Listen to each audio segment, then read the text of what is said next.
Mindanao Daily, Mindanao Daily, Mindanao Daily. Watch us anytime, anywhere. Pwede mo makita sa digital o papel. Mga balita na masaligan para sa katawan. Serbisyo publiko, aksyon, edukasyon sa tanan. Sita na mo ba'y diri sa mong syudad? Makasin natin ang inamigong may paglubad. Taag Divisoria, uban ng higala ay nakatingala, tsada ni diri. Mindanao Daily, Mindanao Daily, Mindanao Daily,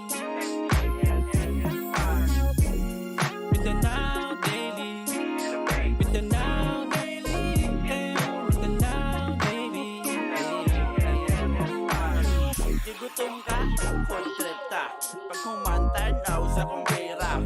Bisag asa, panalugara. Agrikultura, pasiuga. Wow, Mindanao, nakapost sa social media. Local artist, MDN, mong suporta. Sounded mga old and new na sonata. The local scene, urban city, Pantugada. Mindanao Daily, Mindanao Daily, Mindanao Daily, Mindanao Daily, Mindanao Daily, Mindanao Daily.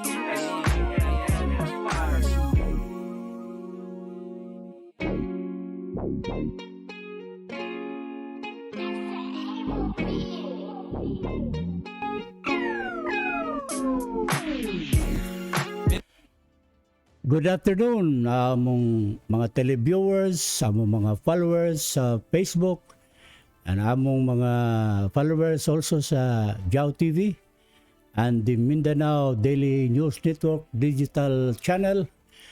Welcome to our episode this week on Kalandrakas, our public affairs variety features program. My partner, the president of Cagayan Press Club,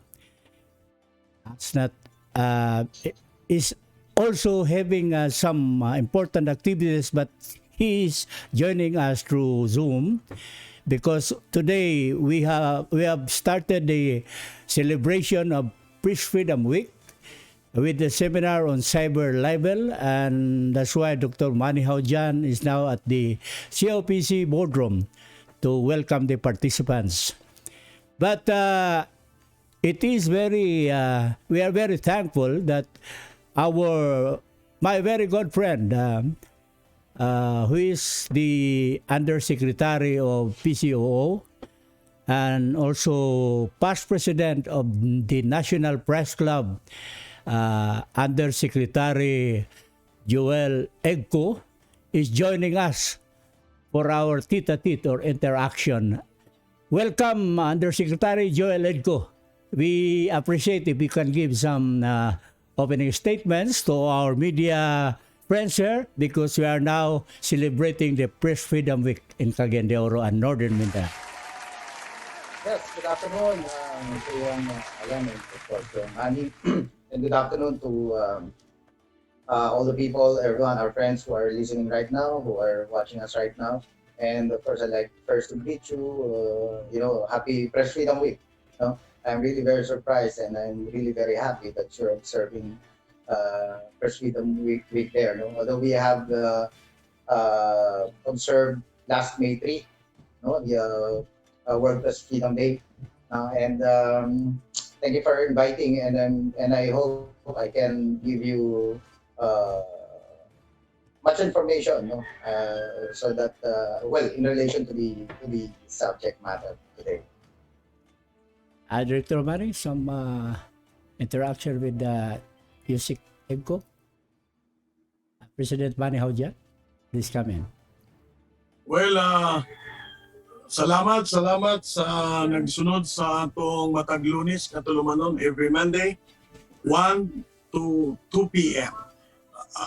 Right now, live kita sa Jau TV o sa nagkadahiyang cable network, cable lines din sa Dakbayan sa Cagayan de Oro as well as in the RBC in Bukidnon. Siguro maganda ang ating usapin dahil ito ang unang araw ng ating Press Freedom Week celebration. So siguro tanungin natin si Yusik kung sa paningin nyo, ano po ang mga ginagawa ng office in relation to the protection of the press in this country, Yusik? All right. Thank you very much, Kuya Manny. And well, of course, no, as the executive director of the Presidential Task Force on Media Security, I'd like to explain first, no, the organizational structure briefly. I'm the executive director of the Presidential Task Force on Media Security, which is a creation of Administrative Order Number 1, signed by President Rodrigo Duterte on October 11, 2016, no? Just a few months after he assumed office. And the primary function, the primary mandate of this agency, which I had right now, is to protect the life, liberty, and security of media workers in the country. So, Secretary Guevara of the DOJ is the chairman. All right, it's the chairman of the task force. And Secretary Martin Andanar of PCOO is the co-chairman of the task force. Then after them, me as executive director. So for the past 5 years, well, I have so much to report to you when it comes to the accomplishments of the task force. No, especially last December 2019. I know everybody knows about this. No, the conviction of the respondents, no, the suspects in the infamous Mindanao massacre case, which we really worked on very hard since we joined government. No? And of course, besides those convictions, we have 31 convictions from that case alone. All right, 31 convictions. But to include all convictions, no, of killers of media workers, we have, as of today, we have 51 convictions. No, we have 51 convictions of media worker killers in the country, and this thing hasn't been reported, no, for the longest time. And the last convicted media worker killer is the suspect in the killing of Puyang Celso in Albay, no. I think last March or February. And we also have this conviction of the killer of a radio man in Ilocos, no? This January, so earlier this year. So yun po yun, no? And of course, besides that, we recorded, of course, no, a number of killings involving media workers, no, since 2016. But not all of them, I tell you, not all of them were related to their work as journalists, no? Contrary to the propaganda lines or the lies being peddled by anti-government groups, no, or sectors, that journalists are being killed here deliberately, parang sponsored siya, hindi po totoo yun, no? In fact, there were studies before, and Secretary Harry Roque pointed this out a few weeks ago in one of his press conferences. Sinabi nga niya that usually, especially in the provinces, in the local, these killings are what we call hoodlum killings, no? Because there are 3 reasons why journalists are being killed in the country. I'd like to tell you that. First is, of course, dirty politics. That's the number one reason.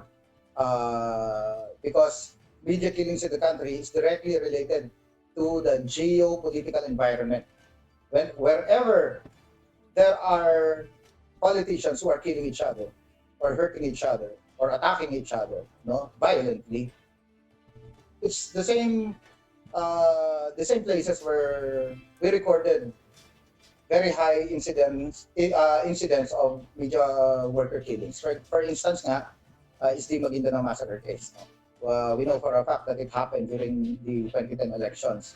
And aside from dirty politics, the other factor contributing to the problem of media killings is corruption and criminality. Of course, whenever media workers report about crime or corruption, for that matter, corruption by local officials or whoever, no, you automatically earn an enemy, eh, di ba? So yun, that puts you in danger. And number 3 is what we call the vulnerability of the media sector. the media is very vulnerable as a sector, as a group.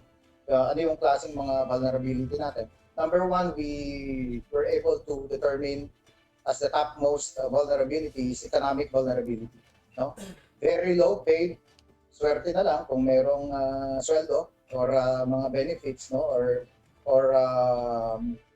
insurance coverages for that matter. In fact, during the pandemic, media workers, we hailed them, no, kami nila Secretary Andar as heroes of the pandemic, no, as frontliners, the media. We cannot underestimate the power of the media, the contribution of the media in informing the public during the pandemic. However, among all the frontliners, grabe, media lang yata ang walang pambili ng PPE, no? The media, you are all very vulnerable, no? Ang hirap talaga. So yan yung mga vulnerabilities na yan. So ano pa yung other, so why are journalists being killed? So I'm just telling you this to give you the context, no? How we came about our strategies, no, in confronting the problem. So ano yan eh, unang-una, yung duty mo. The duty of a journalist or broadcaster, for that matter, is actually dangerous. No? Dangerous na yan eh. Because you get to report about a lot of things, no? Including dangerous things, no? That things that will put you in danger, your lives and your families, your own life and your family's lives, no? In danger. So, ang hirap mag-report ka. For instance, ako na lang mismo, in 2008, I was targeted for assassination because of something that I wrote. No, something that I wrote that, you know, it hurt somebody and that somebody wanted me dead. Good thing when they were about to kill me, no, they were planning, and one of those who attended the planning, the planning, no, the meeting, was an undercover agent of the PNP. So I was tipped, no, and we were able to accost the suspects when they came. They actually came to my house. And besides duty, there's also advocacy, no? A lot of our friends in the media, they become advocates of, you know, their belief, eh. Diba? For instance, if I become an advocate of anti-drugs, no, or advocate against corruption in government, abay, talaga namang it doubles the risk, no? Kung duty mo lang nung una, now that you are an advocate of something, it doubles the risk. So, yun yung mga risk factors natin dito sa Pilipinas. And I think even in other parts of the world also. But the third factor, the third thing that makes media profession in the country really very precarious is what I call yung crusade. No, crusade. By the term itself means ano yan eh, pag crusade, di ba? Sumusugod sila noong araw. Remember the crusades in the past, no? In Jerusalem, etc. It's no longer words against words, but swords against swords. So this is the time when a journalist crosses over to becoming someone else. For instance, kinrusade na niya si Mayor. For instance, kinaaway na niya, duty niya, nire-report niya si Mayor before. Tapos in-advocate niya yung mga corruption ng isang politician. And then eventually, nag-upgrade siya into, ginawa na niyang crusade. So paano mo ma-identify ang crusade sa duty from advocacy? May mga media workers na tumatakbo sa halalan. Diba? So when you run for an election, you're no longer a journalist. Diba? You become a politician. Nag-crossover ka na. No? So yun yung danger ng crusade. And again, going back to my statement a while ago, dirty politics pa rin talaga. No? Ang number one contributor to the problems of media harassment, killings, and intimidation, and others, no, in the country. In fact, you mentioned about libel. I think majority of those who filed libel charges against media workers are politicians, if I'm not mistaken. Di ba? Usually kasi ang subject ng ating mga stories, ng ating mga opinions, ng mga commentaries are politicians. So that gives everybody an overall picture of what's happening. Now, armed with those information, ano po ginawa natin? No? Alright. So, of course, number one is educating our friends in the media. Ito ang problema. Ito ang mga causes. Diba? So, now that you know that, kailangan, you should know how to avoid being in the middle of something na that would put your life in danger. Ako, lagi ko lang sinasabi, is to best protect you, you only need to follow 3 basic principles in journalism. Only 3. And I summarize all these principles into letters T, A, and O. Mhm. Tao, T-A-O. So, Tao stands for truth, accuracy, and objectivity. Okay. Nobody would want to harm you if you are truthful, if you are accurate, and you are objective.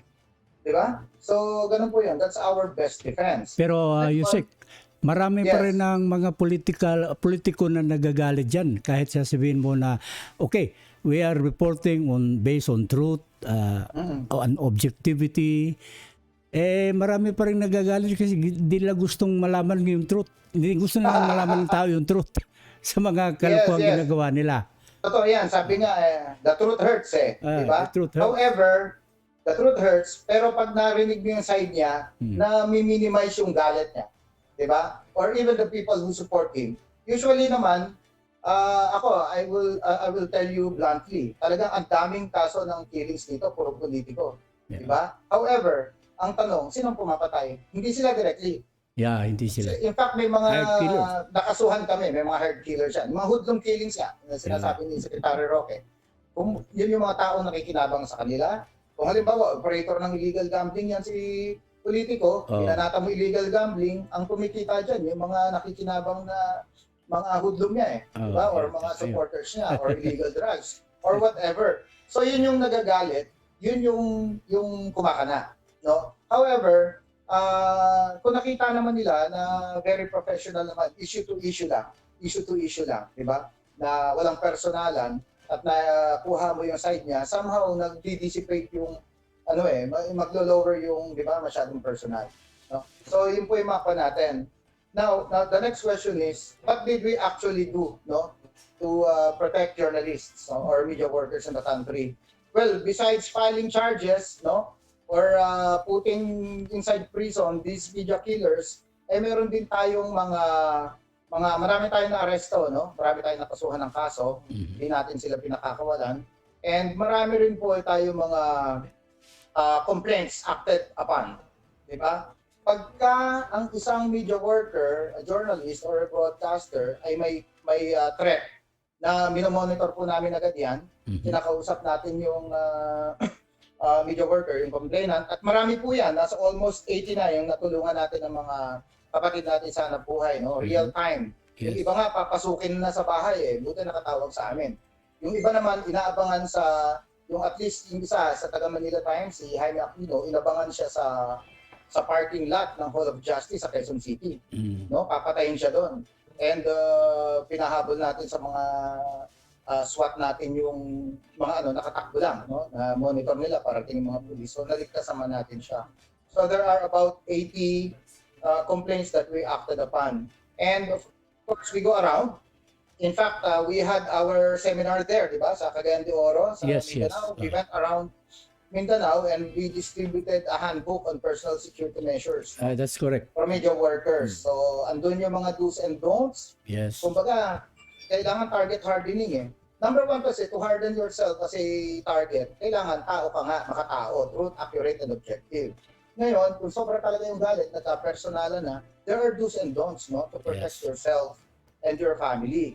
So, nakalagay po yun lahat sa ating handbook na sineseminar din naman natin, no. Unfortunately, we had this pandemic, COVID, hindi kami nakaikot last year and this year. However, we continue to conduct webinars, no, in all regions. In fact, tapos na po sa NCR, tapos na rin sa Bicol, and we're having our next webinar on safety, on coverage during the pandemic and during the 2022 elections. Dalawa po yung subject, no. Ang ating mga speakers ay si Dr. Freddy Gomez of CNN, he's also a doctor, and also si Kuyang Melo Acuña. Siya yung nagdi-discuss about safety I know Melo elections. We're with the PPI. Yes. So, and siguro to cap my statement, opening statement here, is that tama po yun. The word itself, celebration, ang ganda po niyan. Yung we are celebrating, not observing, no? Celebrating press freedom because press freedom in the country is very much alive, very dynamic as ever. In fact, kung kukumpara natin yung mga data ng International Federation, ng Reporters Without Borders, yung Press Freedom Index, sabi nila bumaba, yes, pero yung pinakamababa po natin is the highest, was the highest during the time of the previous administrations. Yes. Mababa tayo ngayon Ano? because Maganda. at 100 something, I forget the exact ranking. Bumaba lang tayong 2 points because all over the world, 73% ang ibinaba dahil sa pandemic. Dahil sa So, pandemic. but we fared well. And sa Committee to Protect Journalists naman po, no, ito yung nagde-declare every year ng most dangerous countries, top 5 most dangerous countries. Yes, yes. Tayo po yung dineclare last October as the biggest mover in the Global Impunity Index. Tayo yung pinakamalaki ang in-improve. Oh, No? So, that's it. because It's of good the development. conviction of the Mindanao Massacre suspect. So, ganun po. Maganda yung ating international observation po ito, no? Yeah, Although, yeah. this despite deliberate efforts by some anti-government sectors to project the country in a bad light, no? Diba talagang sinasabi, may shrinking space of press freedom, meron daw continued attack on press freedom, etc., etc. Propaganda lang po yun. Correct. Those are blatant lies. Those are complete lies. Dahil wala pang umaatake ditong gobyerno na sa press freedom natin. In fact, every day, believe me, every day, there's a new online media outfit being put up. Ang dami-dami ngayon, mga social media based, no? FB Live based na platforms, naglalabasan po yan. Andiyan pa rin ang YouTube. Bukod sa Facebook, andyan. Araw-araw po, minumura kami. Kaya buhay na buhay ang press freedom po sa ating bansa. And that's one reason to really call it a celebration. Yeah, any comment from President Manny, Howjan? Or President Manny? Well, yun na nga. Ah. But as I have said,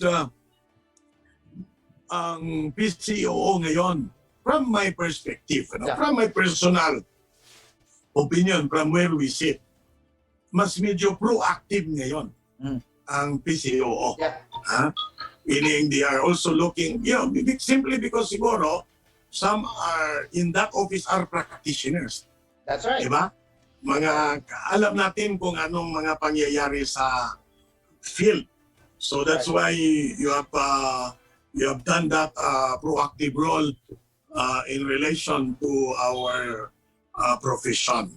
That's right. But ikaw, Undersecretary, sa tingin mo ba there issues on the salaries of our media practitioners? Dapat, of course, this is not within our jurisdiction, but Yeah. do you think Actually, it is. malaking issue yon kasi Yes. yung mga unfortunately in our country, many of the owners of the mga malalaking Correct. are not even practitioners. They are more of a businessman. Some of them are politicians pa. So this And probably businessmen. di ba, Kaya na- minsan Tama magkaroon ba yan, ng Manny? issue, Tama no? ka. Tama Di ka, ba, tama nagkaroon ng issue na sometimes na sila'y nakialam, Tama. pero hindi nila nalaman kung ano naman ang tunay na ating Tama. rule. Alam mo, Kuya Manny, buti nabanggit mo yan. Kasama sa vulnerability yan na sinasabi namin, yung economic vulnerability. Tapos marami talaga na media outfits owned by politicians. Marami talaga sa provinces especially, no? Metro Manila nga, meron eh. Meron din naman vulnerability in terms of, media groups are fighting one another, no? Some media personalities are fighting. Talagang especially sa local, nagsisiraan eh. Diba? Tapos, number, ano pa ba? Maraming na-identify na mga ganyan. Now, Have we, Yusek, have we also come across, we're doing this idea, yeah, yung mga black timers, ano Yeah. ang ating classification? ganda. Are they part of our media definition? Because ang media dapat neutral ka, no? You Yes, are not yes, yes. a paid hack. You are not Yes. somehow affiliated. That's right. Ano, ikaw, sa usaping ito, mayroon ba tayong mga opinion, no? Or Yes, something like a description nito? Yes, eto. Here are the facts. Out of the more than 100 victims of media killings in the country, more than 20 were black timers. Okay? More than 20, if I'm not mistaken, mga 23 or 24. No, basta around that figure na nasa akin yung mga case records po niyan. No? So, puro black timers. So, why are black timers targeted? Tama ka. Kasi tingnan mo yung disclaimer dyan, pag na-black time, wala kami pakialam sa sinasabi. Basta ang istasyon namin, walang pakialam, sasabihin niya. Basta nagbabayad lang siya ng black time eh. And did you know that black timing is a unique practice in the country? Tayo lang meron that we sell blocks. Oh, here's the issue. Here's the issue. I'm not against it. But we need to protect them. We need to, alam mo, yung, ano natin eh, some people are not considering them as media workers, no? But for me, they are. They are because, alam mo, ang press freedom, ang laki ng sakop po niyan. Pag sinabi mong press freedom, the issues involved are, andyan yung advertisers, andyan yung professional news media, andyan yung mga commentators, andyan nga yung mga propagandists, di ba? Andyan yan eh, press freedom nila yan eh. Sasabihin nila yan. So it's a very big turf talaga na nandyan sila. And yes, if you're going to ask me, do I consider them as members of the professional media? Yes. Yes, black timers, no? However, we need to identify what makes them vulnerable. Kasi alam naman natin black timer, halimbawa, kung nagbebenta lang naman siya, ang advocacy niya ay nagbebenta ng mga herbs, di ba? Mga gamot. Yan, maraming ganong black time. Supposedly, yun ang black time eh. Di ba? You are selling a product or advocating something. However, yung mga black times, binibili ng politiko. Excuse me, halimbawa, wala akong trabaho, kakalabitin ako ng governor namin. Joel, wala ka ng trabaho eh, bili akong black time doon, murahin mo na murahin si Manny Hao dyan. Ha? Kasi tatakbo daw sa akin yung governor yan. Yun yung vulnerability. Now, the question is the media, halimbawa, laging tanong to eh, bias ba ang media tayo? Ako diretso sabihin ko, yes. Yes. Bakit bias? Sa may-ari. Hindi mo pwedeng tarahin may-ari ng outfit mo. Atakin mo may-ari bukas. Advertiser. Tama. Hindi mo pwedeng tirahin yung advertiser mo. Correct. Number 3, yung mga kaibigan ng may-ari ng istasyon mo, hindi mo pwedeng atakihin. So, nagiging bias tayo dyan. So, di ba by practice, yun yung dynamics niya eh. So, yun ang nakakalukot doon. Now, going back to meron po tayo ngayon sinusulong. Media Workers Welfare Act. Yung Media Workers Welfare Act, ang objective niya, yan po ay dinraft na namin sa PCOO, sa OP, no? At yan po ay principally sponsored by CIS Party List. Sila Congresswoman Nina Taduran, who you know, was a professional broadcaster also, no? Sila Congressman Eric Yap, sila Congresswoman Jocelyn Tulfo. Ngayon po, naipasa yan on third and final reading sa Congress. 218, if I'm not mistaken, baka mag-slip up na naman ako. 218 to 0, unanimous, no? Now, it's in the hands of the Senate. So, we're lobbying the Senate now. We're having discussions. Of course, si Senate President Tito Soto mismo ang nag-file ng kanyang counterpart bill. So we're hoping na sooner than later, no? In the soonest possible time, magkaroon na ng Senate version at ma-combine na yung dalawa at ma-assign na into law. No? Ito po yung, alam mo kung ano yung basic lang ng Media Workers Welfare Act?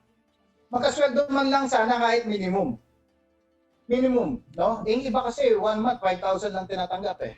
Very, kung may tinatanggap. Marami akong kilala, kaibigan na wala nga tinatanggap eh. As in, zero Freelancers. Kawawa. So, dapat, maano natin, para hindi siya nagiging vulnerable, no? Hindi nagagamit, hindi magpapagamit, etc. Kasi napakahalaga talaga niyan. Yung kahit man lang sabihin mo, wag mo akong tapatan o pera ng 10,000, kaya kong mabuhay 3 beses ang araw. There's dignity in it. Yeah. Diba? Eh, ang problema, hindi nga ako makakain 3 beses ang araw. Magpipilitan ka lumapit sa patalim. So, ang layunin po ng Media Workers Welfare Act, at least in the very minimum, just to preserve the dignity of the media worker. Huwag mo ko perang-pera, kaya kumain 3 beses isang araw. Yung ganun, masabi man lang yan. Di ba? Oh, minsan sabi, wag dito. Wag dito! Ito ang account ko! Anyway, I will have a break. When we come back, I will ask you if the exercise of press freedom balance ba in the coverage of COVID-19 pandemic? Yan. And siguro, Editor Alan, we will allow also the opinion of our partner who is Yes. based in Chicago. Basic Si Joshua later. We'll just have a commercial break. One commercial break. After that, pag-usapan natin from the other side of the continent. Si Joshua, probably matanong din natin siya sa rollout ng vaccine and how the media in Chicago handles it compared, and we will also ask Yusik to say his piece. Yeah. Let's have one commercial break. Okay.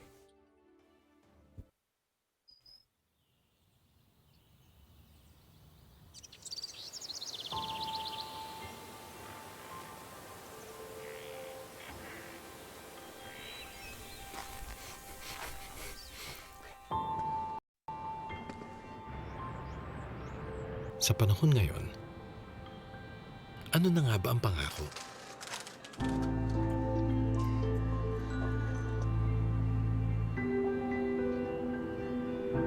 Ito ang walang kinikilalang layo o hadlang para sa mga mahal ko sa buhay.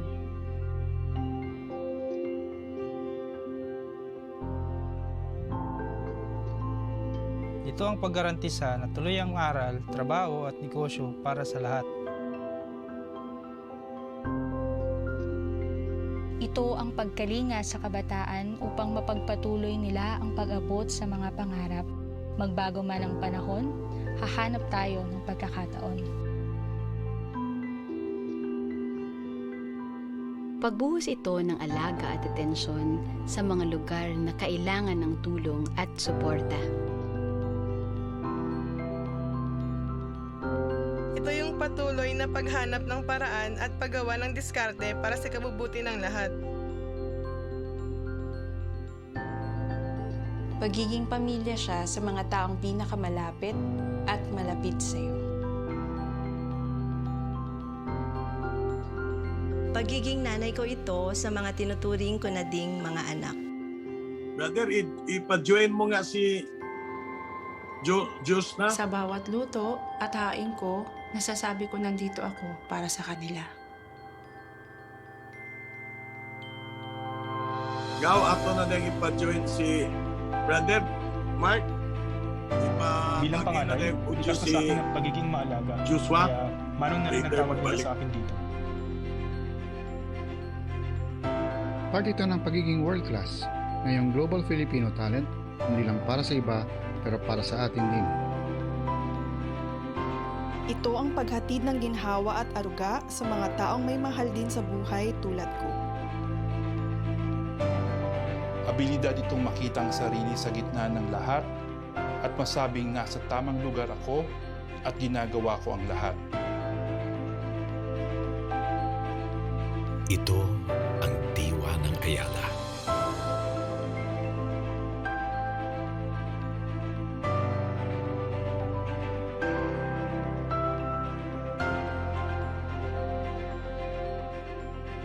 Ang pangakong walang kinikilalang layo o hadlang.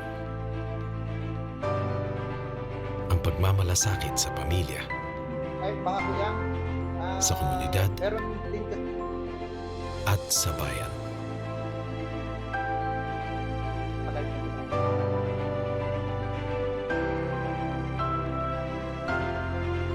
Okay pa naman tayo, hindi pa tayo naka-live. Palit.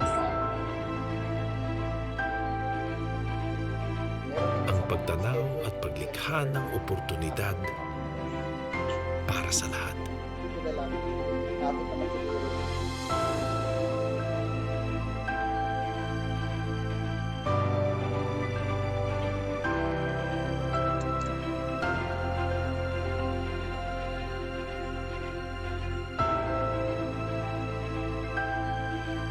Noon hanggang ngayon, Ito ang aming tugon.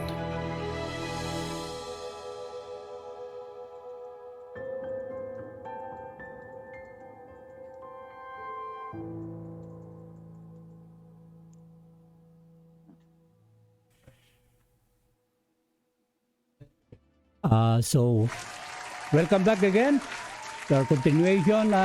President Manny, our friend from Chicago is already, online. You can continue, Yes, President Manny. Yes, si Yusik as a meeting, siguro pag may few minutes pa. Kumusta, Joshua? Magandang hapon, ho. Oh, okay, yes. How's Magandang hapon. Chicago? How's Chicago now?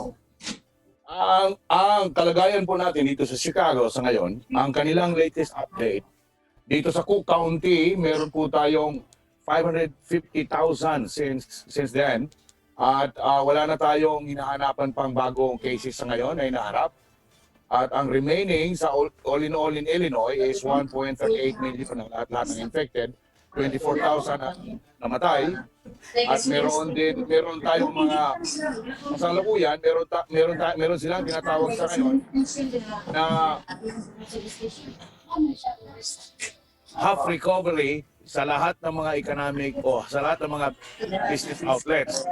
So, almost 70% na sa amin sa dito sa Chicago o in Illinois, in the entire Illinois, 70% na ang nabakunahan, fully vaccinated.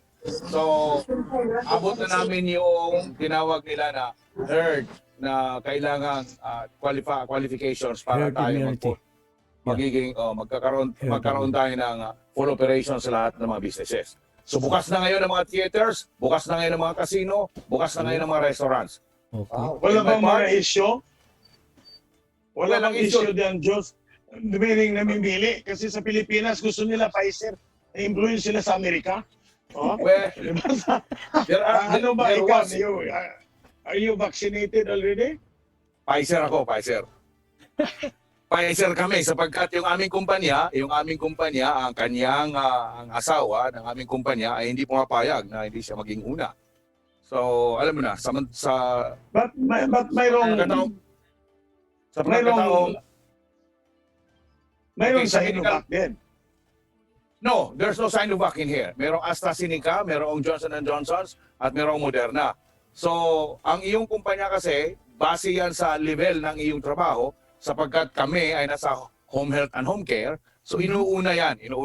Automatically, kasi yan ang mga frontline, inuuna yan. So as per of the job na aking ginagampanan, sapagkat ako ang marketer, hindi naman ako po pwedeng pumasok sa mga ospital nang hindi po rin po ako fully vaccinated. So, naging part ng aming profession, naging part ng aming trabaho, yung aming protection. But in the other hand, may mga nagkaroon ng problema, pero sandali lang naman, na-correct din naman. It was corrected immediately. Yung mga nabakunahan ng mga AstraZeneca, na according to them, nagkaroon ng blood clot, nagkaroon ng kanilang mga side effects.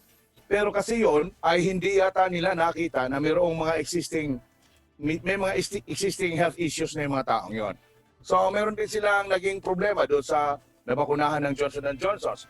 But immediately, madali dito ang corrections. Kung mayroong problema, immediately they will correct that one, and then after that, the FDA will clear it again and go again.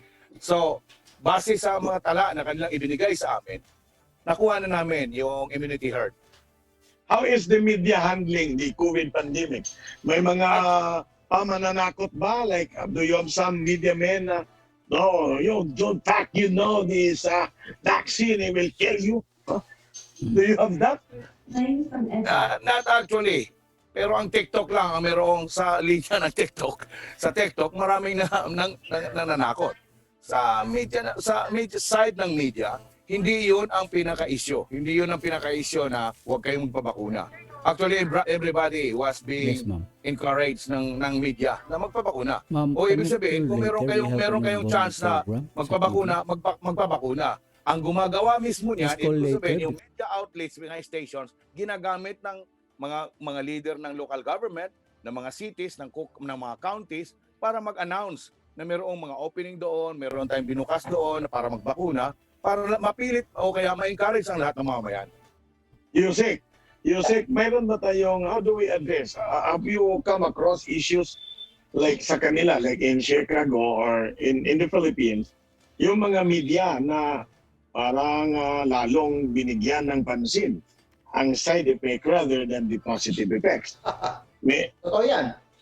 May problem tayo dyan, and that contributed to the scare, the vaccination scare, no? In fact, last December, 50% ang kung hindi ako nagkakamali, ang acceptance sa vaccination eh. Tapos yung lumabas yung mga yung scare, bumaba yung trust and confidence sa vaccination, and that's actually a problem. That's a problem. Eh, kung ayaw magpa-vaccine ng mga tao, problema yan. So, Yes. and the government, of course, has addressed that, no? And we continue to address that problem. In fact, meron ng mga res bakuna, di ba, yung mga bida ang solusyon, something like that. You know, I had been a part of the IATF COVID strategic communications team last year. I was among those who helped set up the organization, the Stratcom team. Ngayon, umalis lang po ako dyan before the end of the year because I had to concentrate sa NTF-ELCA, no? So at ang magagaling naman yung ating mga communicators doon sa IATF COVID Stratcom, and they can handle the issues very well, no? And immediately real time. So a lot of things are cropping up when it comes to COVID. Diba, simula pa lang yan, yung mga new normal, tapos ngayon problema na, vaccination na. Pero tingnan niyo yung gradual transition. Ang problema natin dati, lockdown, diba? Yeah. Ayuda, tapos biglang, new normal na. Now we're talking of vaccination. Yeah. And that's a good thing for me. Yusik Kiko, meron kami request na doon for media to be considered as a priority after the frontliners. Wala pa bang schedule? Kasi wala pa tayong schedule, President Manny. I think it's also under your office because you are promoting the protection of journalists, and I think we should have a schedule for vaccination of journalists now. Already done 2 months ago. Kami dito sa Cagayan, wala pa kami schedule. Ganito nangyari dyan, Kuya Alan, no? Yeah. Nung una kasi naglabas ang listahan, wala yung media, remember? So, nag-usap-usap po kami nila, Secretary Andanar, ako, and of course, Senator Bongo, no? Nagpanawagan tayo na isama talaga. In fact, I wrote the IATF main, no? The main secretariat na isama yung media sa priority list because frontliner yan eh. And lo and behold, just a week later, sinama na nga po sa A4 list, no? A4 list, A4. So kasama na po doon yung media. Uunahin lang yung 1, 2, 3 and then 4 na yung media. Now, how do you go about it? Kami rin po yung gumawa ng guidelines, no? With USEC Chris Ablan and ASEC Omar Romero. So, marami po kaming naggawa ng guidelines niyan. Ano yung guidelines? Of course, it's up to the LGU. Where you live. So, basta nandun ka na sa priority list ng vaccination. For instance, if you live in Cagayan de Oro, di ba? Tapos na yung 1, 2, 3. A4 na. Pila na si media. Ang tanong dyan, paano kung fake yung ID? Di ba? Paano kung fake na media? So, baka masakal ni Kuyang Manny out dyan yung mga magpepeke-peke, di ba? Kahit siguro fake, isama na natin para hindi na makakontaminate. Very good. That was our point. Pero yung fake na vaccine din ang ibigay natin. Anyway, may tanong ako, Yusek. I will ask also Jos. In Chicago, ang media ba cooperative sa kampanya for this vaccination? Or there were issues like inatake si Trump or Biden or your governor? Jos? Oh yes, there was a time like that the media is opposing and attacking also the presidential campaign of President Trump. But surprisingly, after the election, the media people refrain on saying something for Biden. I don't know if they are pro-Biden or what party they belong or what are those team that he wanted to be voted. But one thing that is very, very unique, after the election, the media has a permanent program, even though they are not fully, or they are not controlled by the government. They are all private stations, and the uniqueness is because there is always a time allocated for reminding people to wash their hands, to wear face masks, and keep distance of 6 feet.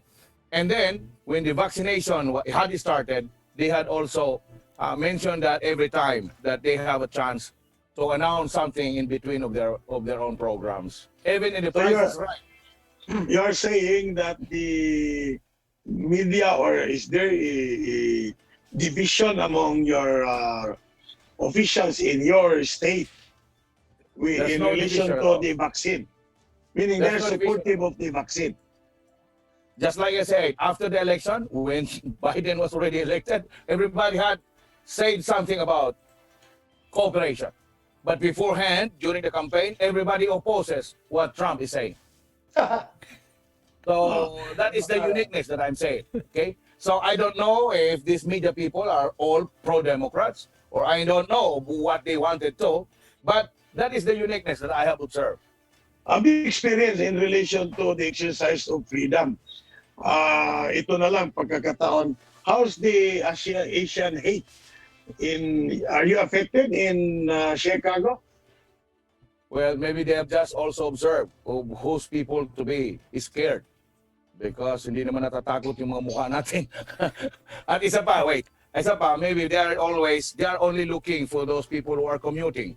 But if you drive your own car, go around and doing something more professional what they do, they won't touch you. They won't touch you. In the latest news that I had read in my online news, yung bagong nangyari ngayon sa California, ng isang Asian ay inatake muli with a handgun doon sa nag-atake na isang Black African American, ay bago yon sa paningin ng lahat. Pero itong ginawa ng isang Black African American din kay Mrs. Carey, na isang Filipino-American woman na senior noong panahon ng kasagsagan ng ating COVID, na inatake siya, pauwi na siya, inatake siya ng isang itim, pauwi na siya habang nanggaling sa kanyang simbahan, ay isang malaking malaking problema, sapagkat nasaktan yung tao, nabugbog yung tao, yung babae. Now, malaking trauma yon sa mga Asyano dito sa downtown. Pero again, ang mga tao kasi sa mga downtown ay naglalakad diyan sa mga kalsada. Kami kasi na nakatira 40-30 miles away, lagi kami nasa sasakyan namin. Kapag gumawa mo kami ng trabaho, pag trabaho, uwi sa bahay, walang chance yung manduduro sa amin sapagkat nasa bahay kami. Observation ko lang kasi may mga, sinabihan ko nga to, minsan nagkaroon kami ng isang, hindi naman party, pero fellowship, sponsored ng church, so bahagi ng serbisyo ng iglesia.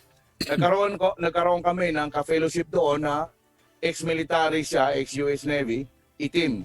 At dalawa sila mag-asawa. Nabanggit ko sa kanila na bakit nagkaroon yata ng hindi pagkakaintindihan. Bakit ang mga itim nakakalimot na ba sa kontribusyon ng mga Pilipino sa nangyari noong World War II? Gayon din sa mga pangyayari na nangyari doon sa South Korea. Di ba na nakikita na ang mga Pilipino ay isang malaking kontributor sa pagkakaroon ng kalayaan ng Amerika upang sila maghari sa Asya? Baka kako nakakalimutan na ninyo. Tinatanggap naman nila, sabi nga nung itim, ako'y nahihiya sa iyong binalita sapagkat nakatira ako doon nung araw sa Zambales, sa Subic Bay.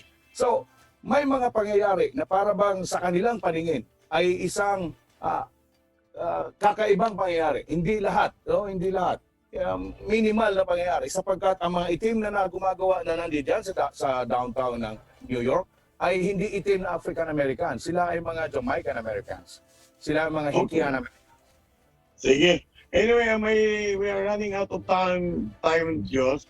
ikaw, ang tanong ko lang, nawala na ba ka sa COVID? Nawala na ba yung mga newspapers na nagbibinta sa daan in Chicago? It's still there. It's still there. Uh-huh. Pero ang iba na kasi ngayon ang bintahan, hindi na sila naglalakad. Pupunta ka na, ikaw ang bibili, pupunta ka na rin sa booth. Lalaglag ka na lang na yung barya. Pipiliin mo. So andyan pa rin. Andyan pa rin newspaper. Kasi dito sa atin, konti na lang ang printing dahil wala namang bumibili.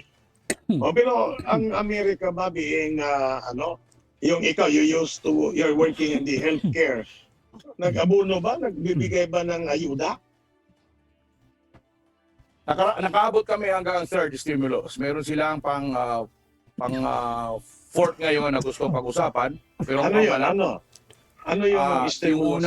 Ang unang binigay sa amin, 1,200 sa mga taong sa mga Amerikanong hindi kumikita ng more than 70,000 a year.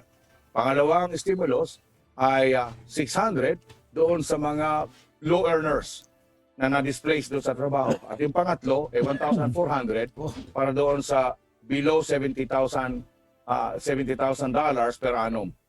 But this is coming from the funds of the state. Not That from the is, federal. okay. Okay, ganito kasi. Tama yan. Tama yung tanong. Okay? Hindi po yan sa state. Yan po ay sa federal. Sapagkat federalismo nga tayo dito, so ang aming estado, ang Illinois State of Illinois, walang ibinibigay. Ang nagbibigay niyan, ang federal state, ang national state. National fund. So binigay kayo ng federal from the Panahon ni federal government. Panahon ni Trump, nag-release siya ng 1,200 doon sa mga below 70,000 per annum. So may ceiling kayo. Ceiling kayo sa... You say, last question before you go. Dito sa atin, ano ang ating role? Diba? Kasi minsan, nagka-problema tayo sa unang bayanihan eh. Yes. Well, sa Ano po, sa tingin? Na-perfect naman natin. sa media, alam mo sa COVID, no? Ako, directly, I will tell you this, no? With a straight face, na ang panlaban ko sa COVID is information. Information. The right and timely information. So, anong kalaban natin? Kalaban yan. Siyempre, disinformation and misinformation. Kaya lagi po natin tinatandaan, no? Kami, especially sa government communications, hindi kami pwedeng manloko na mali yung sasabihin natin, no? Although, ang dami mong i-check na mga disinformation and misinformation. Di ba? Yung ibang, ako, honestly, I have yung ibang security na naka-assign sa akin, tsaka yung driver ko, nagka-COVID. No? Nagagalit ako, mas naniniwala pa sila sa sinasabi nung kapitbahay nila sa probinsya kaysa sa ina-announce ng government. No? Ng government. Galit na galit ako. Sabi ko, maniniwala ka doon, umuwi ka doon. Ayun, di umuwi nga, galit na galit sa kanya yung buong community ngayon. Di ba? Naka-quarantine siya ngayon eh. So, ibig sabihin, without the right and the proper and the timely information, yan ang problema natin. Matatalo tayo ng COVID. So, diyan papasok ang role po natin, yung sa media, no? Especially. No? Talagang sa akin nakasalalayan. Nakasalalayan. And I assure all of you, our kababayans here and abroad, that we're doing everything that we can, no, to finally defeat this problem. But our efforts in the country is just one of the many of the global effort, di ba, to defeat the problem. And wala namang yes, kasi kahit matalo natin dito, remember, pumasok lang yan from Chinese city, di ba? So, ibig sabihin, kailangan sabay-sabay, worldwide po yan. Ang context sa pagtingin sa laban na ito, this is World War III, di ba? World War COVID to eh. Hindi pwedeng lahat tayo ng bansa, except for one, ay may herd immunity. Pag may isang wala, delikado pa rin. So, yun yung kind of information, the role that media should play, no? During the pandemic. So, yun lang po. Yes. In fact, gusto ko lang ihabol po sa inyo sapagkat lately, nagkaroon talaga ng aksyon ang Kongreso at Senado. Yes. In the block, dito sa block ng mga Republican. They are questioning Dr. Fauci. Why is it that Fauci is one of those financiers ng Wuhan laboratory? So, I don't know exactly what is the result now about those investigations, but there is an ongoing investigation about it. Yes. And anyway, on a yes, final note, yes. Kuya Manny, no, and I hate to leave, but I have another appointment, Yeah, no, after yeah, this, no. But on a final note, no, mga kuya, the best vaccine, always remember, the best vaccine is the one that is available. Tama, tama. Kahit mayroong yung vaccine na ma-effective, nasa Mars pa lang yun, hirap nga natin mapuntahan. Anyway, thank you for that. Salamat, Yusek, for joining us. Yeah. Yes, anytime. Thank you, mga kuya, ha? Kuyang Josh, Kuyang Alan, Kuyang Manny, thank you very much. Sa ating pong mga kababayan, have a safe and blessed and happy week ahead. Thank you po. Salamat. Regards to Well, everyone. Josh, Yes, sir. ikaw ba, we'll just allow Yusek to leave, no? Ikaw naman, Josh, from your end, do you think there is a direction now in the rollout of vaccine? In this side or in that side, in your side? In your side. Here in the United States, yes. There is a direction always. After the A1, A2, and A3, the level yun ng mga ibabaksinate. Binukas nila lahat pagdating ng maraming mga bakuna, maraming ampule sa mga bakuna na available. So, ang ibig sabihin, ang lahat ng mga counties, municipalities, and cities na may mga malalaking areas para mag-accommodate ng libu-libong tao, ginawa nilang vaccination area. So, mabilis sapagkat ang nais ng Illinois ay maabot kaagad yung herd immunity para magbukas lahat ang ating mga businesses sapagkat umiiyak na ang business sector. Ang unang-unang umiiyak ng business sector dito na dumapa talaga ay ang mga restaurants. Walang talagang kinita ang mga restaurants. Pangalawa, ang mga sinihan. Wala talagang makakapunta sa sinihan. Pangatlo, natural, ang mga simbahan. Sapagkat walang makukolekta ang mga simbahan, ang mga pastor at ang sino man doon. No? Payat sila yan.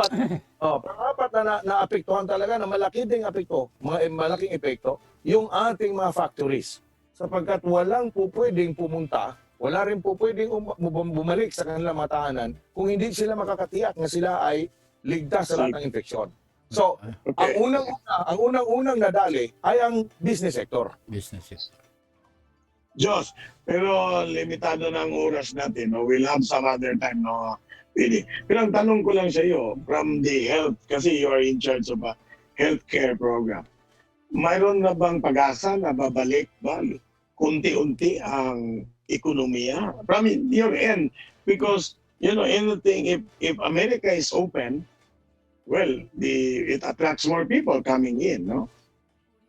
Ano sa tingin? Bumabalik tayo ngayon, Okay? Last week lang, sumipa lahat yung mga pasyente umuli sapagkat na-immunize na lahat ang mga facilities ng independent living at ang mga assisted living, especially the senior living facilities ng mga may sakit, nursing homes. So, sa aming sektor, lalong nagiging mas masigasig ang mga magulang, ang mga anak ng mga magulang na may sakit na maalagaan yung kanilang mga magulang na may sakit. So, sa health sector mismo, halos lahat yan. Hindi ka po pwedeng magtrabaho kung hindi ka nakabakuna. Sa lahat ng health sector. So, ibig sabihin, question, President Manny, for Jules. Pag meron ng complete herd immunity, may babalik ba ang face-to-face classroom sa edukasyon? Nagbalik na po kami sapagkat naabot na namin yung 70%. So ang iba na lang na nakasalayo according to the Texas people doon sa state of Texas, nagkaroon sila ng konting aberya doon sapagkat natakot yung mga magulang na hindi nila masiguro na talagang marami na bang nabakunahan. Pero dito sa part ng Chicagoland, nadali na namin ang 70%. Well, that's good news. Okay, we really ran out of time. Closing, final statements. Just, we'll have plenty of time. Pag basta ang ating program, Every Monday, kung mayroon kang balita from your end, Yeah. you are part of our Kalandrakas program. You can just message us so that from the other end, from Illinois, we have also fresh data coming from you. Final note, Josh?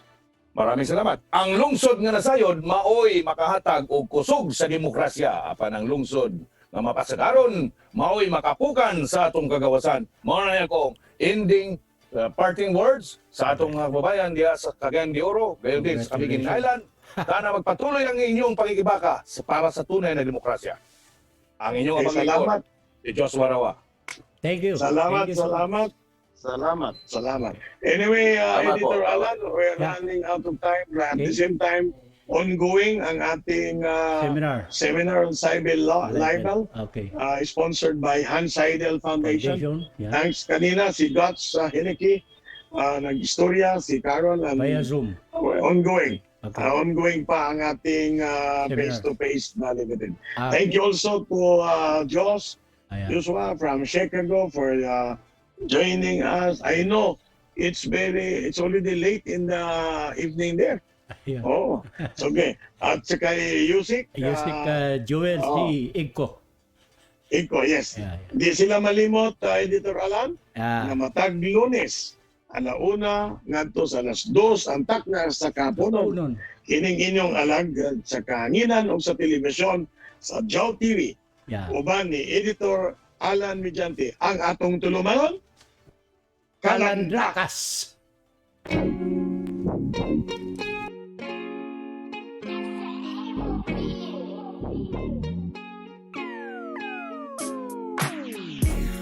Mindanao Daily. Mindanao Daily. Mindanao Daily. Mindanao